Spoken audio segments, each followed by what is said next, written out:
আমি যে সূরাটি থেকে আপনাদের সাথে কিছু কথা শেয়ার করব, সূরাটার নাম হচ্ছে সূরাতুল হুজুরাত। কি সূরা? সূরাতুল হুজুরাত। এটা মাদানী সূরা, মদিনাতে নাজিল হয়েছে, একেবারে শেষ দিকে, মাদানী জিন্দেগির শেষ দিকে, নবম হিজরিতে নাজিল হয়েছে, তার মানে একেবারে শেষ দিকে। এটা কোরআনের সূরার যে ধারাক্রম সে অনুযায়ী ৪৯ নম্বর সূরা এবং সূরার আয়াত সংখ্যা ১৮। এই সূরাটাকে সূরাতুল আখলাক বলা হয়, মানে আমাদের আখলাক যাতে সুন্দর হয় এরকম 10টা কমান্ডমেন্টস আল্লাহ তাআলা ইনস্ট্রাকশন এই সূরাতে দিয়েছেন। আমাদের সমাজটা যাতে পিসফুল সোসাইটি হয়, হ্যাঁ, আল্লাহ তাআলা কিছু মোরাল স্ট্যান্ডার্ড, কিছু ইথিক্যাল স্ট্যান্ডার্ড, কিছু ম্যানার আমাদেরকে শিখিয়েছেন। কোরআন কিন্তু আমাদেরকে ম্যানার শিখায়। কি শিখায়? ম্যানার্স শিখায়। আজকে দেখবেন যে কোরআন আমাদের কি কি ম্যানার্স শিখায়। আমাদের সমাজটা যাতে একটা পিসফুল সোসাইটি হয়, শান্তিপূর্ণ সমাজ হয়, কোরআন কিছু আমাদেরকে এথিক্যাল স্ট্যান্ডার্ড বেঁধে দিয়েছে। আজকে আমরা এগুলো জানবো যে কি কি ম্যানার কোরআন আমাদেরকে মেনটেন করতে বলে, পালন করতে বলে। এবং আপনি আলোচনাটা পুরোটা শুনে আপনি নিজেই বুঝবেন যে আসলেই এই ম্যানার্সগুলো, এথিক্যাল স্ট্যান্ডার্ডগুলো, এই ভ্যালিউসগুলো যদি আমরা আমাদের সমাজে অ্যাপ্লাই করি, আমাদের সোসাইটিটা একটা শান্তিপূর্ণ সোসাইটি হয়ে যাবে ইনশাআল্লাহ। তাহলে কি কি ইনস্ট্রাকশন আল্লাহ তাআলা দিলেন to make our society a peaceful society, আমরা এটা দেখব। 1 নম্বরে আল্লাহ তাআলা যে ইনস্ট্রাকশনটি দিয়েছেন, শুরুতে বলে রাখা ভালো, মৌলিকভাবে 10টি দিক নির্দেশনা আল্লাহ তাআলা দিয়েছেন আমাদের সমাজটাকে শান্তিপূর্ণ করার জন্য। 10টা ম্যানার আল্লাহ তাআলা শিখিয়েছেন। আওয়াজ করে বলেন তো, মোট কয়টি নির্দেশনা? 10টি। আমরা গুনে গুনে সামনের দিকে আগাবো। 1 নম্বরে আল্লাহ তাআলা বললেন, ইয়া আইয়ুহাল্লাযীনা আমানু লা তুকদ্দিমু বাইনা ইয়াদাইল্লাহি ওয়া রাসূলিহি ওয়াত্তাকুল্লাহ ইন্নাল্লাহা সামিউন আলীম। ওহে বিশ্বাসীরা, তোমরা আল্লাহর রাসূল তোমাদেরকে যা করতে বলে এইটার চেয়ে বেশি অ্যাডভান্স হয়েও না, অতটুকুতেই থাকো, ওইটাতেই কল্যাণ, ওইটাতেই বরকত। আল্লাহ রাসূলের চাইতে বেশি বোঝা যাবে না, ওনারা যেটা বলেছেন এটাই ফাইনাল। মা কানা লিমুমিনিন ওয়ালা মুমিনাতিন ইযা কাদাল্লাহু ওয়া রাসূলুহু আমরান আইয়াকুনা লাহুমুল খিয়ারাতু মিন আমরিহিম। আল্লাহ রাসূল যদি আমাদেরকে কোনো নির্দেশনা দেয়, তখন কোনো বিশ্বাসীর জন্য এটা মানলেও চলে, না মানলেও চলে, এরকম ভাবা যাবে? আল্লাহ রাসূলের পক্ষ থেকে, আল্লাহর পক্ষ থেকে একটা আদেশ আসছে, এখন এই আদেশ আপনি মানলেও হয়, না মানলেও হয়, এরকম নাকি ব্যাপারটা? বলেন তো। বরং মানতেই হবে। বরং কি? মানতেই হবে। এটা কম্পালসারি, এটা অপশনাল না। তাহলে সমাজকে শান্তিপূর্ণ করার 1 নাম্বার গাইডলাইন হচ্ছে আল্লাহ রাসূলের পক্ষ থেকে যে নির্দেশনা আসবে এটা আপনাকে কম্পালসারি টু অ্যাবাইড বাই, এটা মানতেই আপনাকে হবে। এবং রাসূল সাল্লাল্লাহু আলাইহি ওয়াসাল্লাম যেটা শিখিয়েছেন ওইটাই স্ট্যান্ডার্ড, এর চেয়ে আর ভালো করা যায় না। এক সাহাবী বেশি ইবাদত করতে যেয়ে বললেন যে আমি আজ থেকে সারা রাত তাহাজ্জুদ পড়ব, রাতে আর ঘুমাবো না।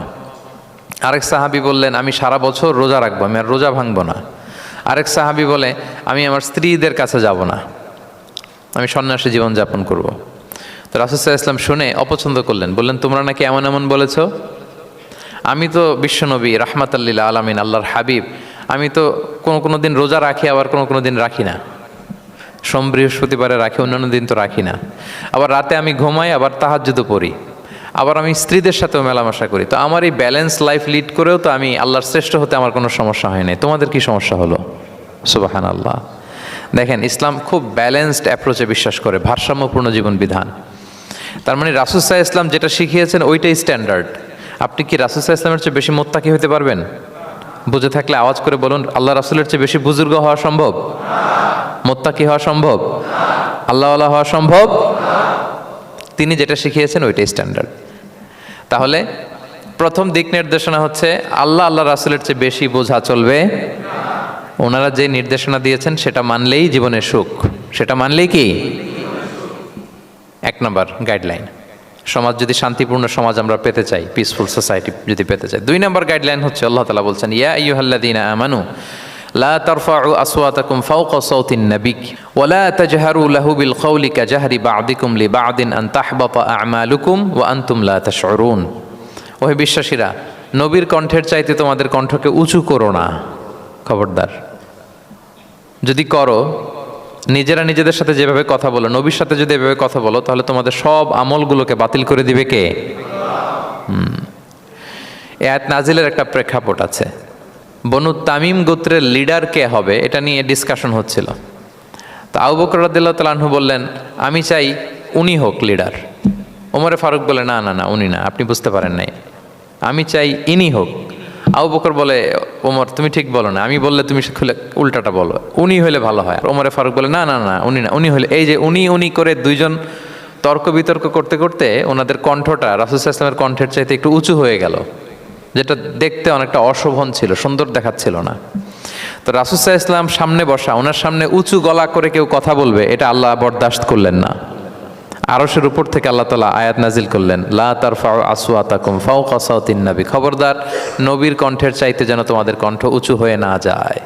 যদি যায় তাহলে তোমাদের আমলগুলো বাতিল হয়ে যাবে, এবং নিজেরা নিজেদেরকে যেভাবে ডাকো সেভাবে ডেকো না, এরকম করলে আমল বাতিল হয়ে যাবে।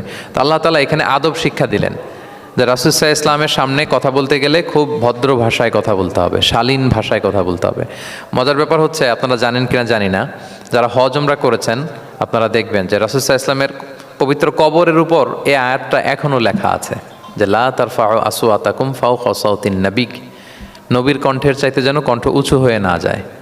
এজন্য দেখবেন যে যারা রাসূল সাল্লাল্লাহু আলাইহি ওয়াসাল্লামের কবর জিয়ারত করতে যায়, ওনারা কবরের সামনে যে ধৈর্য ধারণ করতে পারে না, বুক ফেটে কান্না আসে যে আজীবন যে নবীর কথা শুনলাম, যে নবীর হাদিস শুনলাম, যে নবীকে আমি এত ভালোবাসি, যে নবী আমার জন্য সুপারিশ করবেন, যে নবী আমাকে হাউজে কাউসারের পানি দিবেন, সেই নবী এখানে শুয়ে আছে। এটা ভাবতেই মুমিন হৃদয়ে বাঁধ ভাঙা কান্নার জোয়ার আসে, হাউমাউ করে কাঁদতে ইচ্ছে করে, কিন্তু ওখানে আওয়াজ করা যায় না, কারণ ওখানে লেখা লা তারফাউ আসওয়াতাকুম ফাওকা সাওতিন নবী, নবীর দরবারে বড় গলায় আওয়াজ করে কোনো শব্দ উচ্চারণ করা যাবে না। খুব ভদ্র বিনম্র চিত্তে রাসূল সাল্লাল্লাহু আলাইহি ওয়াসাল্লামের রওজার সামনে দাঁড়িয়ে আমরা সালাম পাঠ করি। তো এই নিয়মটা শুধু যে রাসূল সাল্লাল্লাহু আলাইহি ওয়াসাল্লামের জন্যই খাস তা নয়, আমাদের আব্বা আম্মা, আমাদের শিক্ষক, মুরব্বী, আধ্যাত্মিক নেতা, ধর্মীয় গুরু, ইসলামী আন্দোলনের বড় লিডার, এরকম যে কারো সামনে বড় গলায় উঁচু গলায় আওয়াজ করে কথা বলা যাবে না, বরং সেখানে ভদ্রতা, এটিকেটস, নম্রতা, এটা বজায় রাখতে হবে। এটা বুঝতে পেরেছেন? হ্যাঁ। পাশাপাশি রাসূল সাল্লাল্লাহু আলাইহি ওয়াসাল্লাম একবার দুপুরবেলায় ওনার ঘরে শুয়েছিলেন। সূরার নাম হচ্ছে সূরাতুল হুজুরাত, মনে আছে তো আপনাদের? সূরার নাম কি? হ্যাঁ, হুজুরাত মানে হচ্ছে কম্পার্টমেন্ট বা অ্যাপার্টমেন্ট, যেখানে মানুষ থাকে আর কি। রাসূল সাল্লাল্লাহু আলাইহি ওয়াসাল্লাম এরকম 9টা হুজরাখানা ছিল। আপনার বাংলাদেশে ইমাম সাহেবের হুজরাখানা, এই শব্দটার সাথে পরিচিত না সবাই? এই হুজরাখানা থেকে আল হুজরাত, রাসূল সাল্লাল্লাহু আলাইহি ওয়াসাল্লামের 9 জন স্ত্রী এই 9টা হুজরাতে থাকতেন, এবং এগুলো মসজিদে নববীর সাথে অ্যাটাচ করা ছিল। দুপুরে খেয়ে রাসূল সাল্লাল্লাহু আলাইহি ওয়াসাল্লাম কাইলুলা করছেন, বিশ্রাম নিচ্ছেন। হঠাৎ কিছু বেদুইন লোক, যাদের মধ্যে সভ্যতার ছোঁয়া লাগেনি, তারা এসে রাসূল সাল্লাল্লাহু আলাইহি ওয়াসাল্লামকে ডাকতে আরম্ভ করলো, ইয়া মুহাম্মদ উখরুজ ইলাইনা, ইয়া মুহাম্মদ উখরুজ, এই মুহাম্মদ বেরো বেরো, কথা আছে, এই মুহাম্মদ বেরো বেরো।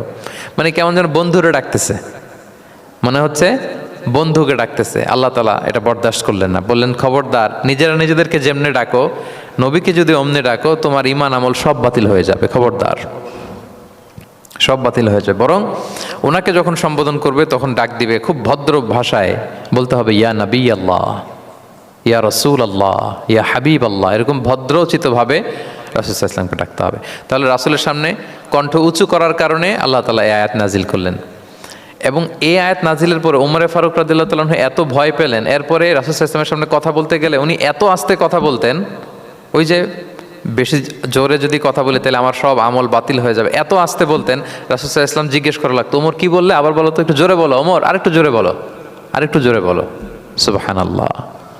মানে এত মিন করে, এত ক্ষীণ ক্ষীণ শব্দে ওমর ফারুক কথা বলতে লাগলেন যে রাসূল সাল্লাল্লাহু আলাইহি ওয়াসাল্লামের বুঝতে কষ্ট হচ্ছিল কথা। তখন তিনি বলতেন, ওমর আরেকটু জোরে বলো না, কি বললে বুঝলাম না, আরেকটু জোরে বলো। ওনারা এতটা ভয় পেয়েছিলেন এই আয়াত নাজিল হওয়ার পরে। তাহলে 2 নাম্বার ইনস্ট্রাকশন হচ্ছে, মুরব্বী, শিক্ষক, ওস্তাজ, ধর্মীয় গুরু, আধ্যাত্মিক নেতা, ইসলামী আন্দোলনের বড় নেতা, এরকম রেসপেক্টেড কারো সামনে উচ্চবাচ্য করে কথা বলা উচিত না। এটা আদবের খেলাফ, শিষ্টাচারের খেলাফ। আর আমরা বলেছি এই সূরাটা আমাদের শিষ্টাচার নিয়ে কথা বলে, সামাজিক রীতিনীতি, শিষ্টাচার, এটিকেটস নিয়ে কথা বলে। তাহলে এই যে 2টা ইনস্ট্রাকশন গেল। 3 নাম্বার ইনস্ট্রাকশন হচ্ছে, আল্লাহ তাআলা বললেন, ইয়া আইয়ুহাল্লাযীনা আমানু, ওহে বিশ্বাসীরা, ইন জাআকুম ফাসিকুম বিনাবাইন ফাতাবায়ানু, কোনো পাপাচারী যদি কোনো নিউজ নিয়ে আসে, বিশ্বাস করার আগে নিউজটা যাচাই করে নিও। আন তুসিবু কওমান বিজাহালাতিন ফাতুসবিহু আলা মা ফাআলতুম নাদিমিন, যদি তোমরা বিশ্বাস করে ফেলো তাহলে কোনো কওমের উপর হয়তো এমন ডিসিশন নিয়ে নিতে পারো যে ডিসিশনের কারণে পরে তোমাদেরকে পস্তাতে হবে। তাহলে 3 নাম্বার ইনস্ট্রাকশন হচ্ছে নিউজ একটা শুনলেই বিশ্বাস করা যাবে, এটাকে ভেরিফাই করতে হবে। কি করতে হবে? You have to verify and cross check the authenticity of the news. নিউজটা সঠিক কিনা আপনাকে ক্রস চেক করতে হবে, শুনলেই বিশ্বাস করা যাবে না। এটা বর্তমান সময়ের সাথে অনেক বেশি প্রাসঙ্গিক। এত হোক্স নিউজ এখন, এত রুমার্স, এত ফেক নিউজ সোশ্যাল মিডিয়াগুলোতে, ইভেন মেইন স্ট্রিম মিডিয়াও যা প্রচার করে সবই যে আপনি বিশ্বাস করতে পারবেন তাও না, ওইটাও একটু ক্রস চেক করে নিতে হবে। এদেরও কিছু প্রোপাগান্ডা থাকে আবার, হ্যাঁ, এরাও নিউজকে এমনভাবে অনেক সময় করে তাদের সুবিধার্থে। সো আপনার চোখ কান খোলা রেখে অনেকগুলো নিউজ একসাথে মিলিয়ে তারপরে বিশ্বাস করতে হবে। কিন্তু আমাদের সরল মনা অনেক ভাইদের যেটা হয়, ফেসবুকে একটা কিছু দেখি আমরা মনে করি যেটা সঠিক, ফলে কি করি? শেয়ার দিয়ে ফেলি। কি করি? শেয়ার দেই। আবার আপনার বন্ধুরা শেয়ার দেয়, ফলে মুহূর্তে একটা রুমর, একটা গুজব ছড়িয়ে পড়ে সমাজে, কিন্তু আদতে এটার সাথে কোনো মিলই নাই বাস্তবতার। এরকম হয় কি হয় না বলেন তো? দেখেন ইসলাম কত সুন্দর একটা নিউজকে ভেরিফাই করার জন্য আমাদেরকে নির্দেশ দিয়েছে। ফাতাবাইয়ানু মানে ক্রস চেক করো। কোনো সংবাদ আসলেই চিলে কান নিয়ে গেছে শুনলেই চিলের পেছনে দৌড় দিবেন নাকি? না, আগে প্রথমে কি করবেন? একটু দেখে নিতে হবে যে আসলে কি কান নিয়ে গেল না রয়ে গেল। এই আয়াত নাজিলের একটা প্রেক্ষাপট আছে, সেটা কি? 5ম হিজরিতে বনুল মুস্তালেকের যুদ্ধে যখন আল্লাহ হাবিব ইসলাম জয়লাভ করলেন, বনুল মুস্তালেকের সবাই মুসলিম হলো। রাসূল ইসলাম তাদেরকে দিনের দাওয়াত শিখিয়ে বললেন, বছর শেষে তোমাদেরকে জাকাত পে করতে হবে, আর জাকাতের এই টাকা নেয়ার জন্য আমি একজনকে পাঠাবো বছর শেষে। তো বছর শেষে তিনি বনুল মুস্তালেকের যে লিডার হারিস ইবনে মিরারের কাছে আল ওয়ালিদ ইবনে উকবা নামে জাকাতের কালেক্টর এক সাহাবিকে তিনি পাঠালেন যে যাও তুমি যে জাকাত নিয়ে আসো। তো উনি গেলেন, উনি আসবেন শুনে বনুল মুস্তালেকের সবাই পল্লী থেকে বের হয়ে মরুভূমির মাঝখানে তলোয়ার নিয়ে, ঘোড়া টোরা নিয়ে তাকে ওয়েলকামিং রিসেপশনের জন্য, রেড কার্পেট রিসেপশনের জন্য সবাই দাঁড়ায় আছে যে নবীর সাহাবি আসবে, জাকাত কালেক্ট করতে, আমরা জাকাত দিব। এখন ওই সাহাবি যখন গেলেন, সবাইকে এরকম ঘোড়া তলোয়ার এরকম সাজসজ্জা নিয়ে দাঁড়ায় থাকার কারণে উনি ভয় পেয়ে গেলেন। উনি ভাবছে আমাদের মনে হত্যা করার জন্য দাঁড়ায় আছে। উনি আর এটা ঠিকঠাক না জেনে অ্যাবাউট টার্ন ফিরে গেলেন মদিনায়, যে বলে ইয়া রাসূলুল্লাহ, বনুল মুস্তালিক তো সব মোরতাদ হয়ে গেছে, এরা তো আর মুসলিম, এরা তো আমাকে মারার জন্য সব দাঁড়ায় আছে। আসলে বলেন তো কথাটা কি সত্য না মিথ্যা? একেবারে মিথ্যা। রাসূল সাল্লাল্লাহু আলাইহি ওয়াসাল্লাম এই কথা শুনেই বিশ্বাস করলেন সরল মনে। বিশ্বাস করেই খালিদ ইবনে ওয়ালিদ রাদিয়াল্লাহু তাআলা আনহুকে বললেন, অ্যাটাক বনুল মুস্তালিক, বনুল মুস্তালিকে অভিযান পরিচালনা করো। সাথে সাথে আল্লাহ বললেন, নবী রাখেন, আস্তে অ্যাটাক করেন, একটু থামেন নবী, একটু রাখেন। আপনি যার কাছ থেকে শুনেছেন সে মিথ্যা বলেছে, অসত্য কথা বলেছে, আসলে ঘটনা এমন নয়। আজকে তার কথার উপর বেস করে আপনি যে খালিদ ইবনে ওয়ালিদকে অভিযান পরিচালনা করতে বললেন, সে যে যদি অ্যাটাক করে কয়েকজনকে হত্যাও করে ফেলতো, এই যে রক্তপাত হতো, ব্লাডশেড, এটার দায় কিন্তু আপনি এড়াতে পারতেন, কারণ আপনি আদেশ দানকারী। আল্লাহ রাসূল সাল্লাল্লাহু আলাইহি ওয়াসাল্লামকে থামালেন আল্লাহ তাআলা আয়াত নাজিল করে যে আপনি ক্রস চেক করেন। পরে রাসূল সাল্লাল্লাহু আলাইহি ওয়াসাল্লাম ক্রস চেক করে লোক পাঠিয়ে জানলেন যে না, এমন কিছুই নয়, তারা কেউ মোরতাদ হয় নাই, সবাই তারা মুসলিমই আছে, তারা ওয়েলকামের জন্য আসছিল, উনি ভাবছে যে ওনাকে হত্যা করার জন্য দাঁড়ায় আছে। তাহলে চিন্তা করছেন যুগে যুগে এই সমস্যা আছে না নাই বলেন? রাসূল সাল্লাল্লাহু আলাইহি ওয়াসাল্লামের জীবনীতে এই ঘটনা ঘটিয়ে আমাদের চোখে আঙ্গুল দিয়ে আল্লাহ তাআলা বুঝাতে চাইলেন যে কোনো নিউজ আসলেই এটা ভেরিফাই না করে বিশ্বাস করা যাবে না।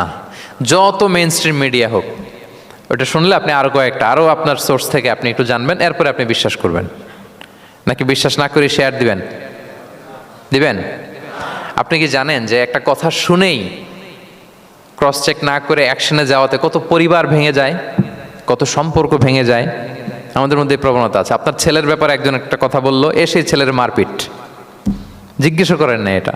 আপনার মেয়ের ব্যাপারে একজন এসে একটা বাজে কথা বলছে, এসেই আপনি মেয়ের সাথে খারাপ আচরণ।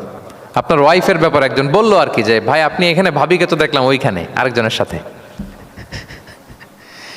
আপনি এসেই আপনার স্ত্রীর উপর চড়াও অথবা গায়ে হাত তুললেন। তো হতে পারে যে ওই ভদ্রলোক অন্য কোনো মহিলাকে দেখেছে যে দেখতে আপনার স্ত্রীর মতো, এরকম হতে পারে কি পারে না বলেন? তো এই যে আপনি ক্রস চেক না করে, ভেরিফাই না করে যে অ্যাকশনে গেলেন, এতে সমস্যা হবে না সমাজে? পরিবার ভাঙে, সমাজে সম্পর্ক নষ্ট হয়, কলহ বাধে।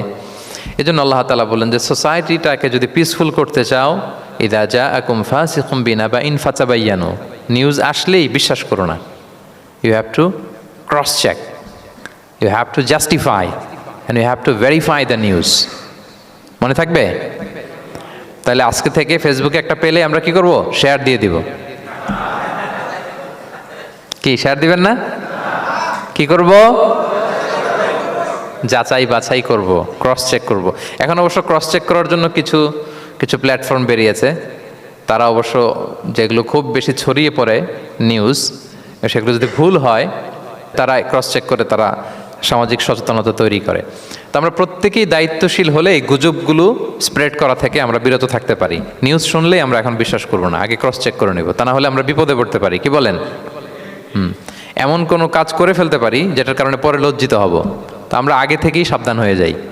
4 নম্বরে আল্লাহ তাআলা বললেন, ওয়া ইন তাইফাতানি মিনাল মুমিনিনা ক্তাতালু ফাসলিহু বাইনাহুমা। বিশ্বাসীদের মধ্যে 2 গ্রুপ যদি মারামারি লাগে তাহলে তুমি মিলিয়ে দাও, ইসলাহ করো, ইসলাহু যাতিল বাইন, মিলিয়ে দাও, মীমাংসা করে দাও, বিরোধ নিষ্পন্ন করে দাও। অনেক সময় হয় না যে 2 ভাই ঝগড়া লেগেছে, 2 বন্ধু ঝগড়া লেগেছে, অথবা স্বামী স্ত্রীর মধ্যে কোনো কারণে বিরোধ, 2 পার্টি ঝগড়া লাগছে, এরকম আছে না নাই? তখন ফাসলিহু বাইনাহুমা, তাদের মধ্যে আপোষ মীমাংসা করে দাও। মীমাংসা করে দাও, ইসলাহ, রিকনসিলিয়েশন করো, ওয়ার্ক অ্যাজ এ মিডিয়েটর, মধ্যস্থতাকারী হিসেবে কাজ করো।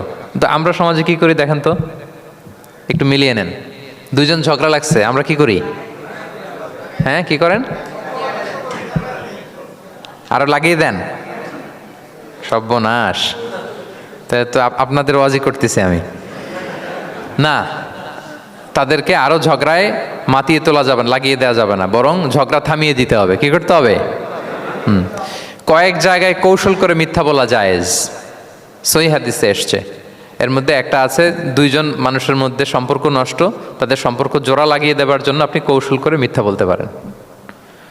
যেমন ধরেন যে 2 জনের সাথে কথা হয় না, দা কুমড়া সম্পর্ক, আপনি একজনকে বললেন যে ভাই ওই দিন তো ওই লোক আপনার ব্যাপারে অনেক প্রশংসা করলো।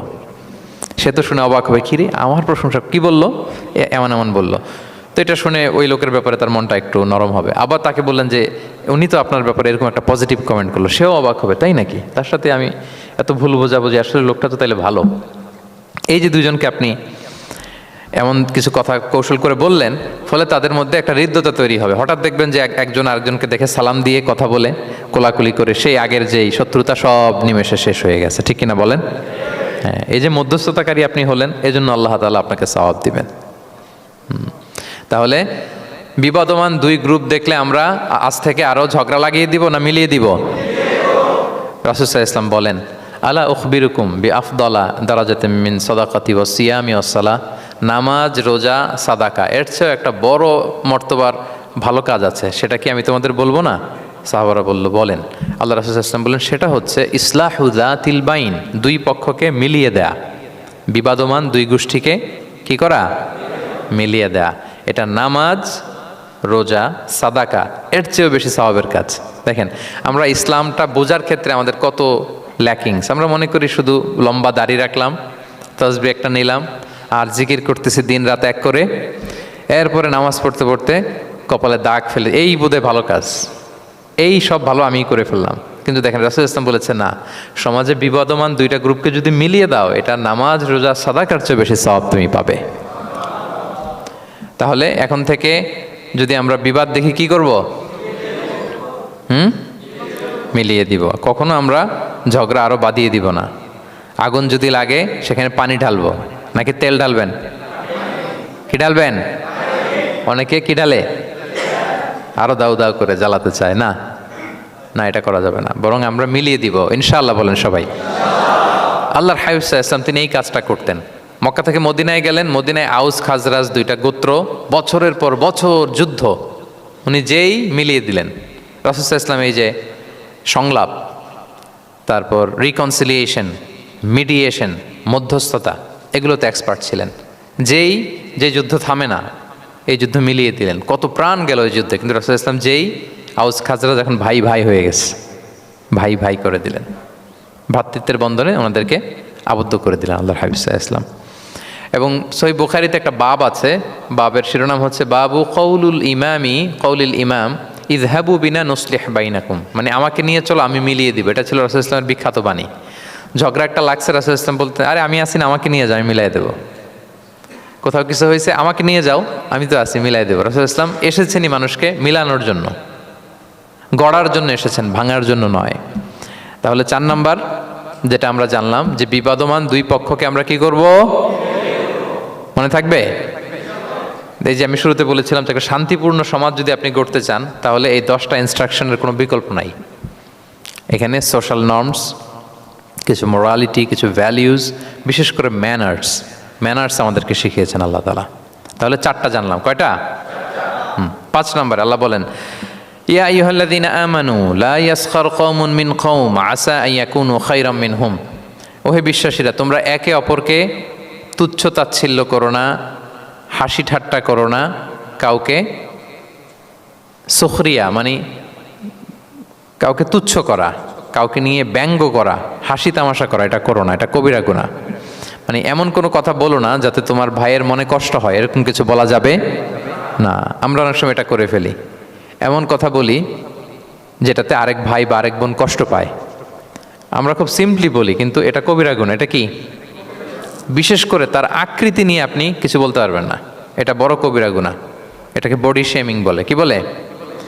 বডি শেমিং হারাম। কারণ বডি স্ট্রাকচার এটাকে আমার ইচ্ছে মতো হয়েছে না আল্লাহ বানাইছে? আচ্ছা, আপনি যে এত সুন্দর ফর্সা, কে বানালো? হ্যাঁ, আবার আরেকজন যে একটু শ্যামবর্ণের, তাকে কে বানালো? আপনি লম্বা, কে বানালো? কেউ খর্বাকৃতির, খাটো, তাকে কে বানালো? তাহলে আপনি আকৃতি নিয়ে তাকে যদি ঠাট্টা করেন, আসলে কি ঠাট্টা কি তাকে করা হলো নাকি আল্লাহকে? কারণ আসল ডিজাইনারটা কে? হুয়াল্লাযী ইউসাউবিরুকুম ফিল আরহামি কাইফা ইয়াশা। আল্লাহ তাআলা তোমাদেরকে যেমন চেয়েছেন ঠিক তেমন মাতৃগর্ভে তোমাদেরকে ডিজাইন করেছেন, তোমাদের আকৃতি দিয়েছেন। এজন্য কারো আকৃতি নিয়ে অবজ্ঞা করা, তুচ্ছ করা, হেয় করা, এটা প্রকারান্তরে আল্লাহকে অবজ্ঞা করার সমান। দ্য ক্রিয়েটর, যিনি স্রষ্টা, তাকে আপনি অবজ্ঞা করেছেন, ঠিক কিনা বলেন? তাহলে এখন কারো আকৃতি নিয়ে কিছু বলবেন? আমরা বাংলাদেশে এরকম বলি না? বেশি মোটা হলে তাকে একটা নাম দিয়ে ফেলি। হ্যাঁ, কি বলি? কি বলেন? মোটু। তারপর কেউ চিকন হলে তাকে একটা নাম দিয়ে ফেলি, চিকন আলী। এরপর ধরেন যে কারো হয়তো নাক ছোট, চোখ ছোট, তাকে চাকমা বলে আমাদের এলাকায়। হ্যাঁ, নাক ছোট, চাকমা। তো এটা হইলো?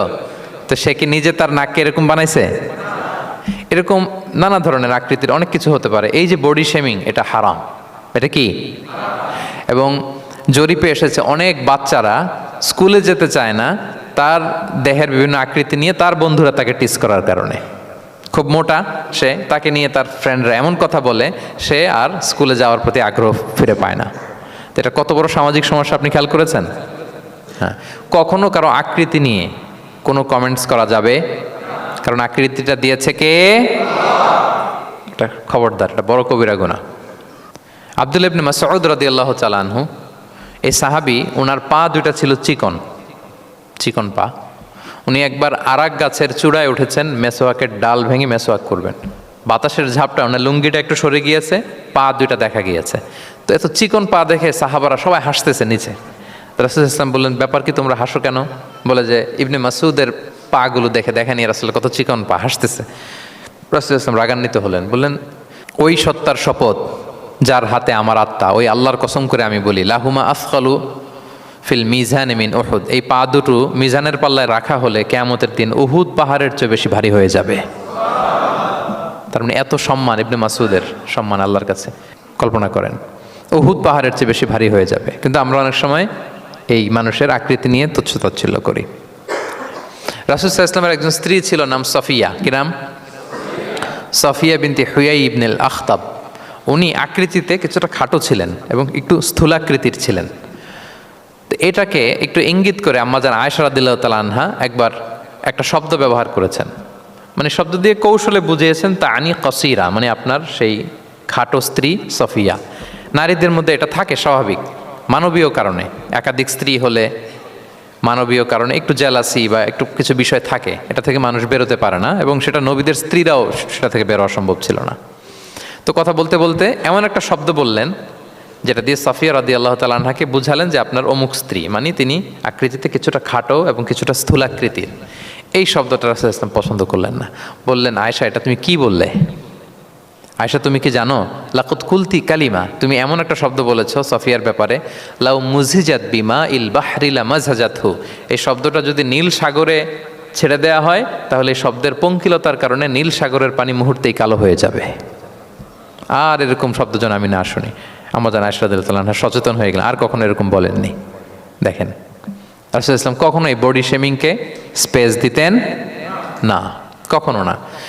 আমরা এগুলোকে ছোট মনে করি, কিন্তু যাকে আপনি বলেন সে অনেক কষ্ট পায় মনে, সে খুব মনে কষ্ট পায়, এই জন্য এটা বলা যাবে না, খবরদার। রাসূল সাল্লাল্লাহু আলাইহি ওয়াসাল্লাম বলেন, ইন্নাল আবদা লা ইয়াতাকাল্লামু বিল কালিমাতি মা ইয়াতাবায়্যানু ফিহা ইয়াজিল্লু বিহা ফিন্নার। মানুষ অনেক সময় মুখ ফসকে এমন কমেন্ট করে ফেলে অন্যের ব্যাপারে, এটা দিয়ে সে মাঝে মাঝে জাহান্নামী হয়ে যায়, কিন্তু সে ভাবেই নাই এই শব্দে আমাকে জাহান্নামে ঢুকাবে। কারণ এই মুখ দিয়ে যা বেরোয় এটা বলতে অনেক সাবধানে। রাসূল ইসলাম বলেছেন, দুইটা অঙ্গের গ্যারান্টি যদি কেউ আমাকে দেয় আমি তাকে জান্নাতের গ্যারান্টি দেই। মাইয়াদমান লি মা বাইনা লিহিয়াইহি ওয়া মা বাইনা রিজলাইহি আদমান লাহুল জান্নাহ। দুই অঙ্গের গ্যারান্টি যে দেয় তাকে আমি জান্নাতের গ্যারান্টি দেই। এক হচ্ছে দুই চোয়ালের মাঝখানে যা আছে মানে জিহ্বা, এই জিহ্বার গ্যারান্টি যদি দেয়। আরেকটা হচ্ছে দুই পায়ের মাঝখানে যা আছে মানে মানুষের প্রাইভেট। এই দুইটা অঙ্গের গ্যারান্টি যদি কেউ দেয় যে এই দুই অঙ্গ দিয়ে আমি কোনো পাপ কাজ সংগঠিত করব না, বিশ্বনবী সাল্লাল্লাহু আলাইহি ওয়াসাল্লাম বলেন আমি আমার ওই উম্মতকে জান্নাতের গ্যারান্টি দেই। তাহলে তুচ্ছ তাচ্ছিল্য ঠাট্টা বিদ্রুপ করা যাবে না। 6 নম্বরে ওয়ালা তালমিজু আনফুসাকুম, তোমরা অন্যের বদনাম করে বেরিও না। লামজ আসছে লুমাজা থেকে, ওয়াইলুল লিকুল্লি হুমাজাতিল লুমাজা, যে প্রকাশ্যে অন্যের বদনাম করে বেড়ায়, অন্যের দোষ খুঁজে বেড়ায়। একদল লোক আছে দেখবেন শুধু অন্যের দোষ খোঁজে, নিজের দিকে আঙ্গুল যায় না। কিন্তু এইভাবে আরেকজনের দিকে আঙ্গুল দিলে যে 3টা আঙ্গুল নিজের দিকে যায় এটা আবার ভুলে যায়। কাউকে যদি আমি এরকম করি, আমার দিকে কয় আঙ্গুল বলেন? এই 3টা কার দিকে? আর আরেকজনের দিকে 1 আঙ্গুল। তো কাউকে কিছু বলার আগে 3বার নিজেরটা ভাববেন যে নিজে কি করেন। ওয়ালা তালমিজু, অন্যের বদনাম করো না, প্রকাশ্যে অন্যের দোষ খোঁজো না। সবচেয়ে বুদ্ধিমান সে যে নিজের দোষ খোঁজে, নিজের সমালোচনা যে করতে পারে সেই সর্বাপেক্ষা বুদ্ধিমান। কিন্তু আমরা একদল আছি শুধু সমালোচনা, ওর এই সমস্যা, ওর এইটা, ওর মানে তার দায়িত্ব হচ্ছে সবার সমস্যা বের করা। এরকম দায়িত্বপ্রাপ্ত কিছু লোক আছে না নাই? সবাই না, এগুলো থেকে আমাদের বেরিয়ে আসতে হবে। অন্যের দোষ খোঁজা বাদ দিতে হবে, দোষ খুঁজলে নিজের দোষ খুঁজতে হবে। আমরা আত্মসমালোচনা করবো। খেয়াল রাখবেন, সবচেয়ে ভালো হচ্ছে আত্মসমালোচনা। সবচেয়ে ভালো কি? তারপরে মোটামুটি ভালো হচ্ছে আলোচনা, আর সবচেয়ে খারাপ হচ্ছে সমালোচনা। কিন্তু আমরা সবচেয়ে করি বেশি কোনটা? এটা চেঞ্জ করতে হবে, আত্মসমালোচনা বাড়াইতে হবে। আমি প্রায় একটা কথা বলি, small people talk about people, average people talk about things, and great people talk about ideas. ছোট মনের মানুষ যারা, এরা মানুষ নিয়ে কথা বলে, এর এই সমস্যা ওর। মাঝারি ধরনের যারা, এরা বিভিন্ন বিষয় নিয়ে, ঘটনা নিয়ে কথা বলে। গ্রেট মাইন্ড যারা, এরা আইডিয়া নিয়ে কথা বলে, যে এই আইডিয়া ইমপ্লিমেন্ট করলে সমাজের এটা সমাধান হবে, এই আইডিয়া জেনারেট করতে পারলে এইটা কাজ হবে। তো এখন বলেন, আপনি কি ছোট মনের মানুষ হবেন না বড় মনের? অন্যের দোষ খুঁজবো আর তাহলে কারটা খুঁজবো? ইনশাআল্লাহ বলেন সবাই। কটা গেল? 7 নাম্বার, ওয়ালা তানাবাজু বিল আলকাব, কাউকে মন্দ উপনামে ডেকো না। মন্দ উপনামে ডেকো না মানে কাউকে একটা বিশেষ নাম দিও না, তার নামটা সুন্দরভাবে ডাকো। নাম বিকৃতি করা কবিরা গুনাহ। নাম আপনি বলুন, হুজুর এটা একটা কথা হইলো, নাম বিকৃতি করছি তো কি হয়েছে? এটা আপনার কাছে সমস্যা নাই। ধরেন যে ওই লোকের নাম আব্দুল্লাহ, আপনার কাছে আব্দুল্লাহ এটা সিম্পল, ধুর আব্দুল্লাহ একটা কিছু হইলো। কিন্তু যার নাম আব্দুল্লাহ তার কাছে এটা অনেক দামি। তার কাছে কি? কারণ এটা তার পরিচয় বহন করে। ধরেন যে আমার নাম কি মিজান, আপনার কাছে মনে হয় আরে মিজান একটা নাম হইলো, তা আমার কাছে তো এটা অনেক গুরুত্বপূর্ণ, কারণ এটা আমার পরিচয় বহন করে। এই নামে মানুষ আমাকে ডাকে, ফলে এটা আমার খুব আদরের, আমার কাছে বড্ড যত্নের, দরদের নামটা। আপনার কাছে নাও হতে পারে। মানুষ প্রত্যেকে তার নিজের নামকে খুব পছন্দ করে। দেখবেন যে মানুষ কাগজ পেলে নিজের নামটা লেখে, সিগনেচার দেয় একটা, দেখবেন দেয়। এরপর দেখবেন যে সি বিচে ঘুরতে গেলে বালুর মধ্যে নিজের নামটা লিখে, দেখবেন লিখে। শুধু তাই না, লিখে আবার একটা লাভ আঁকে, লাভ চারদিকে আঁকে। কেন আঁকে? কারণ এই নামটা সে পছন্দ করে অনেক, এটা তার কাছে গুরুত্বপূর্ণ, আপনার কাছে নাও হতে পারে। এজন্য প্রত্যেকে প্রত্যেকের নামটা তার কাছে খুব আদরের যত্নের, তার নামটা আপনি সুন্দরভাবে বলবেন। নাম আপনি বিকৃত করতে পারবেন না। এটা কি গুনাহ? সগীরা কবিরা গুনাহ। এটা আমরা সমাজে করি, নাম বিকৃত করি না, নাম বিকৃত করা যাবে না। ওয়ালা তানাবাযু বিল আলক, মন্দ নামে ডেকো না। আমাদের সমাজে এটা আছে, দেখবেন যে বাবা মা সুন্দর নাম রেখেছে আবু বকর, ওকে ডাকে বকইরা, আছে না এরকম? তারপর নাম রেখেছে ধরেন আব্দুল কুদ্দুস, ওকে ডাকে, নাম রেখেছে আব্দুল ওয়াক্কাস, ওকে ডাকে। এই বিকৃতি আপনি করতে পারবেন? কারণ কিয়ামতের দিন আপনার নাম ধরে, আপনার বাবার নাম ধরে ডাকা হবে। তুদআউনা ইয়াউমাল কিয়ামাতি বিআসমাইকুম ওয়া আসমাই আবাইকুম। কিয়ামতের দিন তোমার নাম, তোমার বাবার নাম, যখন আপনাকে ডাকবে ফেরেশতারা, আপনার নাম এবং আপনার বাবার নাম ধরে ডাকা হবে। এজন্য রাসূল সাল্লাল্লাহু আলাইহি ওয়াসাল্লাম বলেন, ফাআহসিনু আসমাক, তোমাদের নামগুলো সুন্দর রেখো, নাহলে সেই দিন ডাকবে বল্টুর ছেলে কল্টু দাঁড়াও, তখন এই কোটি কোটি মানুষের সামনে আপনি এই নাম নিয়ে দাঁড়াবেন আর লজ্জায় পড়বেন। আর যদি বলে আব্দুর রহমানের ছেলে আব্দুল্লাহ, আসো, কত সুন্দর। নামগুলো ভালো আলেম দিয়ে ক্রস চেক করে, কনসালটেশন করে এরপরে রাখবেন। আর কাউকে মন্দ নামে কখনো ডাকা যাবে না। তার বংশের কোনো খারাপ কিছু দিয়ে তাকে ডাকা যাবে না। ধরেন একজনের বাবা ছিল চোর, কিন্তু তার সন্তান সে সৎ মানুষ হইতে পারে না। এখন বাবার কথা কি আপনি চোরের পোলা বলে ডাকতে পারবেন? আপনি ডাকবেন না, বলতে পারবেন না, কারণ সে তো ভালো। তাহলে নাম বিকৃত করা, মন্দ উপনামে ডাকা, এটা কবিরা গুনাহ। এটা আমরা কখনো করব মনে থাকবে প্রিয় ভাইরা? আচ্ছা, 8 নম্বরে আল্লাহ তাআলা বলছেন, ইয়া আইয়ুহাল্লাযীনা আমানু জিতানিবু কাসীরাম মিনায-যন, ওই বিশ্বাসীরা তোমরা ধারণা থেকে বেঁচে থাকো।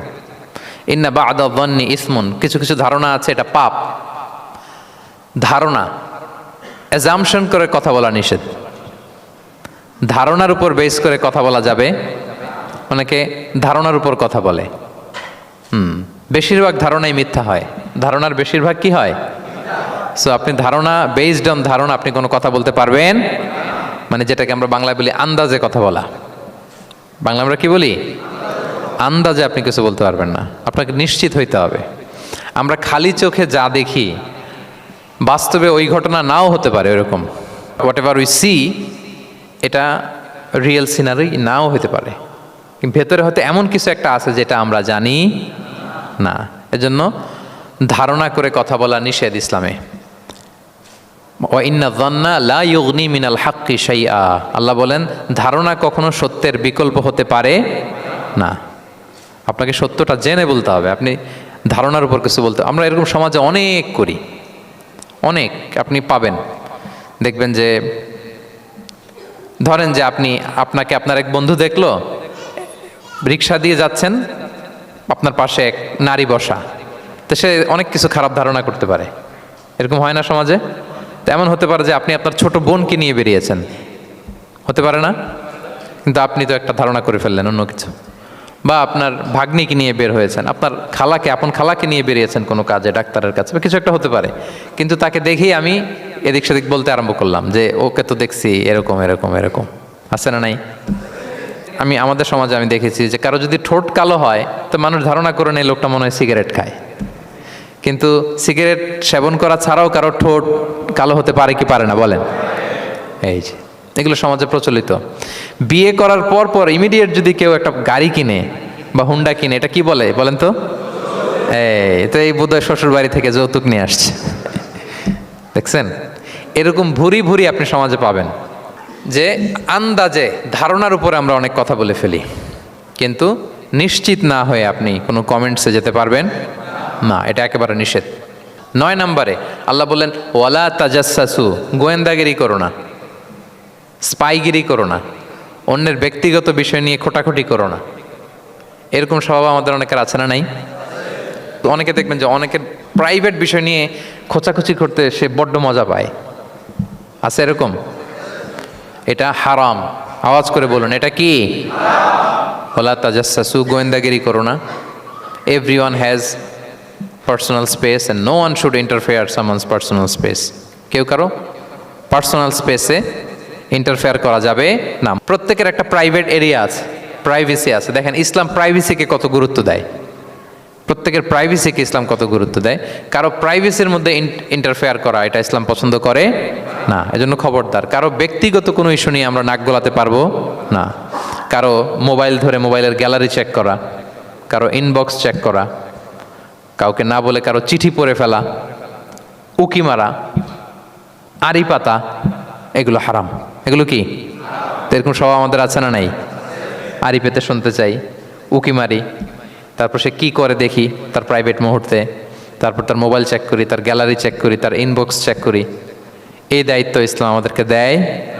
এমনকি ইসলামী রাষ্ট্রও যদি হয়, ইসলামী রাষ্ট্রের জন্য এটা দায়িত্ব না যে প্রত্যেকে ব্যক্তিগত তার বেডরুমে তার প্রাইভেট লাইফে কি করে এটা দেখা। It's not his business. ইসলামী রাষ্ট্র মানুষকে ন্যায়, কল্যাণের পথ, সুন্দর জীবন পরিচালনার জন্য উৎসাহিত করবে, কিন্তু প্রত্যেকে প্রাইভেট লাইফে কি করে ওইটা সিসি ক্যামেরা লাগিয়ে দেখা এটা কারো দায়িত্বের মধ্যে পড়ে না। এটা একেবারে নিষেধ। এটাকে বলে তাজাসসুস, গোয়েন্দাগিরি করা। বরং ইসলাম কি উৎসাহিত করে জানেন? অন্যের দোষ দেখলে এটাকে গোপন রাখতে উৎসাহিত করে। গোপন রাখবেন। মান সাতারা আইবান সাতারাহুল্লাহু ইয়াউমাল কিয়ামা। কেউ যদি তার ভাইয়ের দোষ গোপন রাখে, কিয়ামতের দিন আল্লাহ তার দোষ গোপন রাখবে। ওমান কাশাফা আওরাতা আখি, বিষ্ণু বলেন, কিন্তু কেউ যদি তার ভাইয়ের কোনো গোপন জিনিস প্রকাশ করে দেয়, কাশাফাল্লাহু আওরাতাহু, আল্লাহ তার সব গোপন জিনিস প্রকাশ করে দিবে। বলেন, আমাদের প্রত্যেকেরই গোপন জিনিস আছে না নাই? এখন আমাদের সব ভুল, সব গোপনীয়তা যদি প্রকাশ হয়ে যায় কি হবে তখন? আল্লাহ নিজে দায়িত্ব নিচ্ছে যে তুমি যদি তোমার ভাইয়ের কিছু ফাঁস করো, তোমার হাড়ি আমি হাটে ভাঙবো। হাটে হাড়ি ভাঙবো তোমার আমি, তখন দেখা যাবে। আমাদের অনেকের এই মানসিকতা আছে, অন্যের প্রাইভেট বিষয় নিয়ে কখনো আপনি নাক গলাতে পারবেন না। কারো প্রাইভেসিতে আপনি ইন্টারফেয়ার করবেন না, কারো প্রাইভেট স্পেসে আপনি ইন্টারফেয়ার করবেন না। এটা খুব বাজে একটা স্বভাব। এটা ইসলাম হারাম করে দিয়েছে। আমাদের অনেকের মধ্যে আছে খুঁটে খুঁটে, ভাই এটা কি, ওইটা কি করছেন, সরকারি চাকরি না প্রাইভেট চাকরি, বেতন কত, বয়স কত, ওইটা কত, ওইটা কত, হাবি যাবি, এটা তার, ইটস নট হিজ বিজনেস। তারপর মানুষ খুঁচিয়ে খুঁচিয়ে। নিঃসন্তান দম্পতি আমি দেখেছি, তাদেরকে পেলে অনেকে, ভাই কি সমস্যা, কয় বছর হইল, বাচ্চা নিচ্ছেন না কেন, কবে হবে, কার সমস্যা, আপনার সমস্যা না ভাবির সমস্যা, বেটা তোর কি সমস্যা ওটা বল। একজন নিঃসন্তান দম্পতি তারা কি স্ট্রাগলের মধ্য দিয়ে যায় আপনি জানেন? এটা তার জন্য পরীক্ষা। ওই পরীক্ষার মধ্যে আপনি খুঁচিয়ে খুঁচিয়ে, মানে সে kind of his a gynaecologist, সে আপনার ইয়ে করতেছে, ট্রিটমেন্ট দিচ্ছে, ভাই কি হয়েছে, এইটা ওইটা, তাদেরকে বিব্রত করে একটা পরিস্থিতিতে ফেলা, এম্বারাসিং একটা সিচুয়েশনে ফেলা, এটা হারাম। এই ম্যানারগুলো ইসলাম আমাদেরকে ধরে ধরে শেখায় যে এটা তোমার বিজনেস না, তুমি খুঁচিয়ে খুঁচিয়ে মানুষের ব্যক্তিগত বিষয় যেটাতে সে বিব্রত বোধ করে, এগুলো তুমি জিজ্ঞেস করতে পারো না। আল্লাহ বলেছেন, খবরদার, ওলা তাজাসসু, ওলা তাজাসসু, গোয়েন্দাগিরি করো না, কারো ব্যক্তিগত বিষয় না। অনেকের এটাতে খুব ইন্টারেস্ট, কার স্ক্যান্ডাল বেরোইছে। প্রায় দেখবেন যে এরকম দেখা যায়, অমুক নেতার স্ক্যান্ডাল ফাঁস, অমুক নায়কের স্ক্যান্ডাল ফাঁস। তোমার স্ক্যান্ডাল কবে ফাঁস হবে এটা বলো? নিজের চরকায় তেল দিতে হবে। আরেকজনের কি হলো, তার কি ভুল আছে, দোষ ত্রুটি আছে, ওগুলো খুঁজে দেখার জন্য আল্লাহ আমাকে দুনিয়ায় পাঠায়। তাহলে আমরা যেন কারো প্রাইভেসি হ্যাম্পার না করি, প্রিয় ভাইরা। এটা ইসলাম আমাদেরকে উৎসাহিত করে, নির্দেশনা দেয় যে আমরা কারো প্রাইভেট কোনো ইস্যু নিয়ে নাক গলাবো না, ব্যক্তিগত বিষয়ে নাক গলাবো না। কারো দোষ দেখলে এটা আমি গোপন রাখবো। কি করব? আনলেস ইউ আর এ জাজ, আপনি বিচারক, আপনার কাছে আসছে, তখন আপনি বিচার করবেন। কিন্তু এমনি এমনি আপনি জাজমেন্টাল হতে পারবেন না। You cannot jump to the conclusion, একটা কিছু আন্দাজে বলে ফেলতে পারবেন না। এই দায়িত্ব আপনাকে দেয়া হয়নি। ইসলামে ব্যভিচারের মতো কোনো বিষয় দেখলেও আপনি বলতে পারবেন না। ব্যভিচার, অ্যাডাল্ট্রি, ফর্নিকেশন, জিনা, এগুলো দেখলে আপনি বলতে পারবেন না। বললে 4 জন নিয়ে বলতে হবে একসাথে। আপনি 3 জন যে যদি কাজের কাছে বলেন যে এই ছেলে আর মেয়েকে আমি অপকর্ম করতে দেখছি, কাজী 3 জনকে নিয়ে আগে 80 টাকা করে বেত মারবে পিঠে। তো করে দেখতে বলছে কে? তোমাদেরকে এই কাজ অবজার্ভ করতে বলেছে কে? কারণ 3 জন মিলে এই উইটনেস হবে না। 4 জন উইটনেস যদি থাকে তাইলে, তাও আমরা দেখছি বললে হবে না, তারপরও মায়ের। আরও রলি আমি বলি, 4 জন এসে যদি বলে যে আমি একজন নারী একজন পুরুষকে নেকেড অবস্থায় এই ঘরে প্রবেশ করতে দেখছি, তারপর কাজে নিয়ে এই 4 জনের আশীর্বাদ দিবে, কারণ এতেও প্রমাণিত হয় নাই। তারা হয়তো একটা জায়গায় অবস্থান করেছে কিন্তু বড় ধরনের কোনো পাপের সাথে লিপ্ত হয় নাই হয়তো।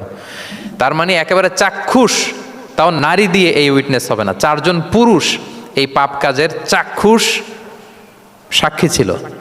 এটা যদি বলে সব কিছু যদি মিলে যায় তারপরে তাদেরকে শাস্তি দেয়া যাবে, এর আগে সম্ভব না। এটা কোনো মানুষ কোনো পাপ কাজ এইভাবে লোকচক্ষুর সামনে কখনো করে না। তার মানে দেখেন এটা কেন এরকম শক্ত করা হলো, যাতে আপনি না বলেন, কারণ বলতে গেলে আপনি আরো মাইর খাবেন, অপবাদের শাস্তি পাবেন।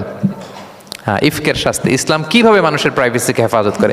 কেউ কোনো একটা মানুষ হয়তো কখনো শয়তানের ওয়াসওয়াসায়, নফসের তাড়নায়, বন্ধুর পাল্লায় পড়ে কোনোভাবে সে পাপে জড়িয়ে পড়েছে, আপনি এটাকে ইস্যু বানাচ্ছেন। কিন্তু এমন হতে পারে ওই পাপের পরে সে এমনভাবে তওবা করেছে, এমনভাবে ফিরে এসেছে, এমনভাবে প্র্যাকটিসিং হয়েছে যে সে ভালো কাজ দিয়ে আপনাকেও ছাড়িয়ে গেছে।